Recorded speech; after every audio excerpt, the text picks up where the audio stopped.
At 3:48 a.m., she realized something that changed everything. Not in a dream, not from a book, just lying there, staring at the ceiling. And suddenly, she understood why her entire life felt wrong. If you're listening to this tonight, there's a reason. Her name was Sarah, 34. Good job, nice apartment, friends who remembered her birthday. On paper, she was fine. But at 3 a.m., when the distractions fade and the noise stops, she felt it. That hollow feeling, like she was living someone else's life. You know that feeling? Most people do. They just don't talk about it. Sarah had been ignoring it for 12 years. 12 years of saying, "I'm fine." 12 years of scrolling until sleep took her. 12 years of avoiding that 3 a.m. silence. Until tonight. Tonight, something was different. What she realized in the next 7 minutes would either save her life or destroy it. She started tracing back. When did it start? When did fine become enough? And then she remembered. She was 22, fresh out of college, full of ideas. She wanted to write, to travel, to create something that mattered. But everyone said the same thing. That's not realistic. You need stability. Dreams don't pay bills. So she made a deal with herself, just for a few years. Take the safe job, build a foundation, then chase what she truly wanted. That was 12 years ago. The foundation became a prison. The temporary plan became permanent. And the dream, it didn't die dramatically.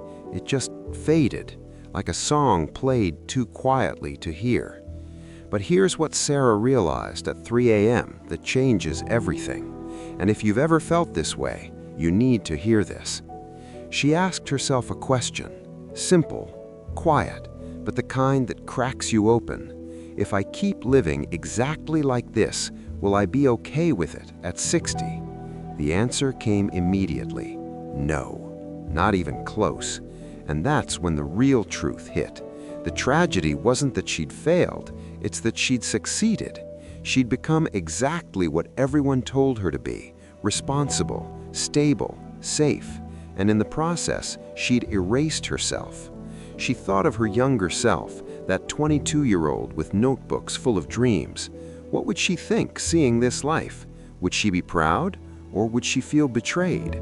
And then Sarah made a choice. She didn't quit her job the next morning. She didn't burn her life down in some grand gesture. That's not how real change works. But she did something most people never do. She stopped pretending. She opened her laptop, and for the first time in 12 years, she started writing.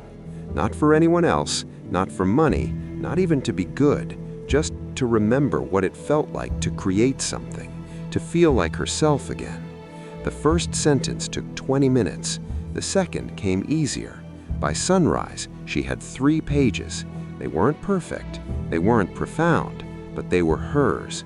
And as the light filled her room, she cried, not from sadness, from relief, because for the first time in 12 years, she felt awake.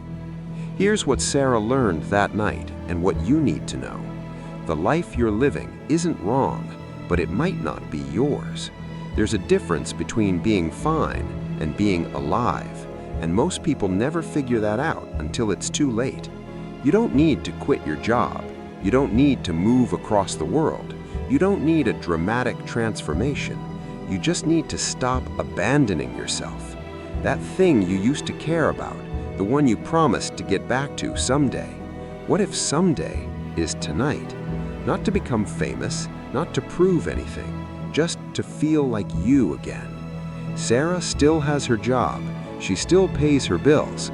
But 3 nights a week at 10 p.m., she writes.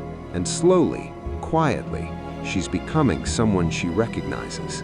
6 months later, something happened that proved she'd made the right choice. But that's a story for another night. If you're listening at 3 a.m. or midnight, or any hour when the world is quiet and your thoughts are loud, ask yourself Sarah's question. If nothing changes, will I be okay with where I end up? You don't need to answer out loud. You don't need to tell anyone. Just be honest with yourself, because the life you're living right now, it's being built by the choices you're making, or the ones you're not. Tomorrow, the world will look exactly the same, but you might feel different. And sometimes, that's where everything begins. Good night, and thank you for listening. Before you sleep,